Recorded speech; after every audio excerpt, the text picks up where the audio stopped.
Yeah, it hasn't been difficult for any administration and any Congress to make up its mind to fight anybody they wanted. So that's the answer to the first question. The second question is very important because it points to something else. Years ago, there was a book written called Victory Through Air Power. And subsequently, someone who had been in the Air Force for 30 years wrote another book called Disaster Through Air Power.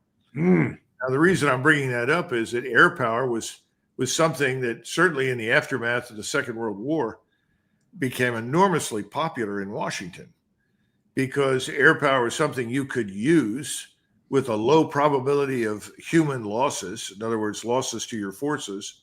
At least that was the assumption at the beginning. And secondly, that you could bomb at will because most of the targets we were interested in attacking had little or no air defense.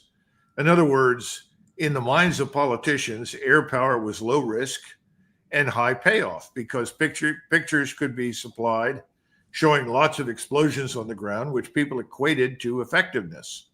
Whether or not they actually hit anything or whether or not what they hit was useful or frankly involved terrible collateral damage, those things were sort of brushed aside